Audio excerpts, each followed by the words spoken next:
మన శివశంకర్ వరప్రసాద్ సంక్రాంతికి వచ్చేసారు. మరి సినిమా ఎలా ఉంది, సినిమా గురించి రివ్యూ ఏంటి, ఏమంటున్నారు విశ్లేషకులు?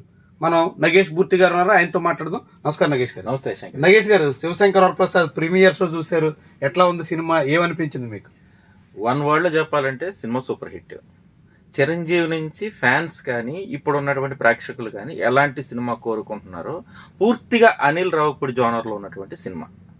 అనిల్ రావుపూడి మొత్తం చిరంజీవిని ఆపోసన పట్టాడేమో అనిపిస్తుంది. ఎందుకంటే ఇంతకుముందు అనిల్ రావుపూడి సినిమాల కన్నా, అంటే అంతకుముందు సంక్రాంతికి వచ్చినటువంటి సినిమాల కన్నా ఈ సినిమా కథ కానీ కథనం కానీ చాలా బలంగా బోర్ లేకుండా చాలా బాగా తీశాడు.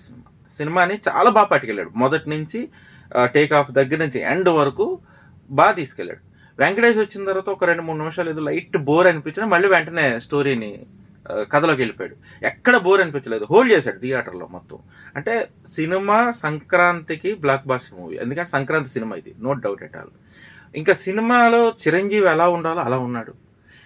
చిరంజీవి నుంచి ఏం ఎక్స్పెక్ట్ చేస్తున్నాం అవి ఉన్నాయి. ఫైట్స్ ఉంది, కామెడీ ఉంది, సాంగ్స్ ఉన్నాయి. చిరంజీవి స్టైల్ ఆఫ్ ఒకటి ఉంటుంది, చిరంజీవి స్టైల్, ఆ జోనర్ని అనిల్ రావుపూడి పక్కాగా పట్టుకున్నాడు. అందువల్ల సినిమా సూపర్ హిట్. ఓకే, ఈ సినిమాలో ప్లస్ పాయింట్స్ ఏం చెప్తారు మీరు సినిమా గురించి? సినిమా ప్లస్ పాయింట్ అంటే Chiranjeevi plus point first one.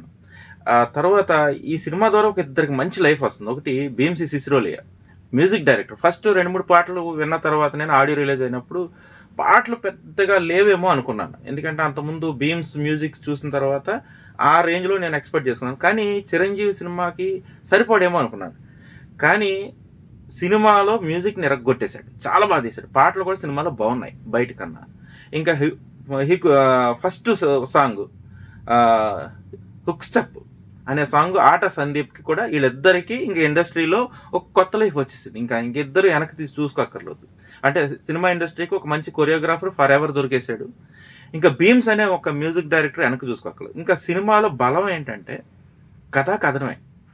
Anil Ravipudi style ఆఫ్లో మనం సినిమాని చూడాలి. సినిమాని ఏం చేయాలో చక్కగా తీసుకెళ్ళాడు అనిల్ రావుపూడి. ఎక్కడ బోర్ కొట్టగా, స్క్రీన్ కూడా చాలా అందంగా ఉంది చూడడానికి. విజువలైజేషను, చిరంజీవి ఎక్కడ హైప్ అవ్వాలో అక్కడ హైప్ అయ్యాడు, ఎక్కడ కామెడీ చేయాలో అక్కడ కామెడీ చేశాడు. ఓవరాల్గా ఇది ఒక ఫ్యామిలీ స్టోరీ. అంటే ఈయన పెద్ద పోలీస్ ఆఫీసర్ అయినప్పటికీ దాన్ని తీసుకొచ్చి ఒక ఫ్యామిలీ స్టోరీలో ఇన్క్లూడ్ చేసి ఇన్బిల్డ్ చేసి పిల్లలందరూ వెళ్ళేలా సినిమా తీశాడు. చాలా బాగా తీశాడు. బలం ఏంటంటే స్క్రీన్ ప్లేనే బలం. కథ మామూలు అనిల్ రావుపూడి స్టైల్ ఆఫ్ కథే. బలంగా కథనాన్ని బాగా తీసుకెళ్ళాడు. మ్యూజిక్ చాలా బాగుంది, పాటలు కూడా ఎక్కడికక్కడికి ఉన్నాయి. కామెడీ మాత్రం చిరంజీవిని గతంలో మనం ఘరానా మొగుడు, రౌడీ అల్లుడు, తర్వాత అత్తకి అమ్మాయికి మొగుడు, ఇవన్నీ మిక్స్ చేస్తే అనిల్ రావుపూడి మన శివశంకర్ వరప్రసాద్ సినిమాగా తీశాడు.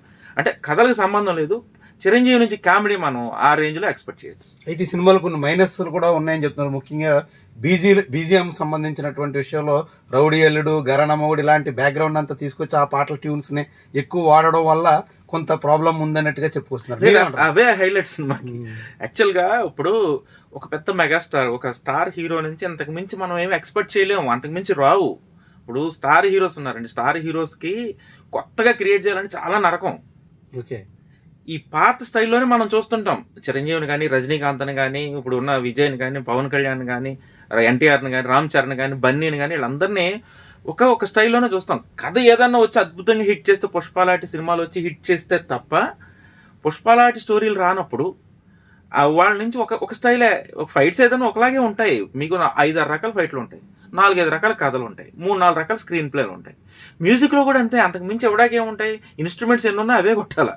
అంతకు మించి కొత్త మ్యూజిక్లు చేయడానికి, ప్రయోగాలు చేయడానికి ఒక కొత్త మ్యూజిక్ డైరెక్టర్ రావాలి. అంటే ఏఆర్ రెహమాన్ వచ్చినట్టు, గతంలో అంతకుముందు ఇళయరాజు వచ్చినట్టు, ఎంఎస్ విశ్వనాథన్ వచ్చినట్టు, మధ్యలో చక్రవర్తి వచ్చినట్టు, ఇలా కొంతమంది వచ్చి కొన్నాళ్ళు ఉంటాయి. అది కూడా ఆ తర్వాత మళ్ళీ మామూలు వాళ్ళు కూడా. సో ఇందులో పాత మ్యూజిక్లే సినిమాకి హైలైట్. అసలు బ్యాక్గ్రౌండ్ మాత్రం చాలా బాగా థియేటర్లో చూడాలి. మనం థియేటర్లో చూస్తే ఆ బ్యాక్గ్రౌండ్ అసలు మనం మర్చిపోతాం, అందులో లీనమైపోయి. ఇప్పుడు నేను సినిమాని చాలా అనలిటికల్గా చూస్తుంటాను. ఇది ఎక్కడ మైనస్ ఉంది, ఆ సౌండ్ బాక్స్ పని చేస్తుందా, ఈ ట్రాక్ ఏమన్నా వీక్ ఉందా, హీరో ఏమన్నా వీక్ ఉన్నాడా, కథ ఏమన్నా వీక్ ఉందని చూస్తూ ఉంటాను. కానీ నాకు ఎక్కడ మ్యూజిక్ విషయంలో, ఆ మ్యూజిక్ ట్రాక్స్ విషయంలో అవే పెర్ఫెక్ట్ అనిపించింది. కాబట్టి అసలు అది మైనస్ కాదు, అదే ప్లస్. ఓకే, మొత్తం వింటేజ్ చిరంజీవిని చూపించారని చెప్తున్నారు. ఇంతకీ ఈ సినిమాకి మీరు ఎంత స్కోర్ ఇస్తారు అవుట్ ఆఫ్ 5? అంటే స్కోర్ అయితే అవుట్ ఆఫ్ 5కి నేను స్కోర్స్ అయ్యేది అంటే ఫస్ట్ ఆఫ్ ఆల్ సినిమా చాలా బాగుంది, అందరూ చూడాల్సిన సినిమా. మీరు రేటింగ్ ఇవ్వండి, మళ్ళీ నేను రేటింగ్ ఇచ్చి చివాట్లు పెట్టించుకోలేను. ఒక 2, 3, 4, 5 అలా ఇవ్వలేను నేను. ఏది ఇచ్చినా కొంతమందికి అబ్నార్మల్గా అనిపించచ్చు, కానీ సినిమా మాత్రం చిరంజీవి ఫ్యాన్స్కే కాదు అందరికీ కూడా, పిల్లలకి పెద్ద అందరూ చూడాల్సిన సినిమా. Super hit movie, no doubt at all. మీరు నేను ఇచ్చిన రివ్యూని బట్టే మీరు పాయింట్స్ వేసుకోండి. ఎందుకంటే Okay. అది మీరు 5కి 4 వేసుకుంటారా, 3 వేసుకుంటారా, 3.5 వేసుకుంటారా అనేది మీ ఇష్టం. నేనైతే సినిమాని దాదాపు ఒక 2.5 గంటల సినిమాని ఒక 2-3 మినిట్స్ తప్ప మిగిలిన సినిమాలోంచి బయటకు రాలేకపోయాను. మిగిలినంత కథలోనే ఉన్నాను, కథనంలోనే ఉన్నాను. బాగా అనిల్ రావుపూడి సినిమాని బాగా హ్యాండిల్ చేశాడు. ఎందుకంటే దీంట్లో మనం రాజాసాబ్ని కలపకూడదు, కానీ రాజాసాబు సినిమాని ప్రభాస్ని మారుతి హ్యాండిల్ చేయలేకపోయాడు. అనిల్ రావుపూడి చిరంజీవి గారిని బాగా హ్యాండిల్ చేశాడు.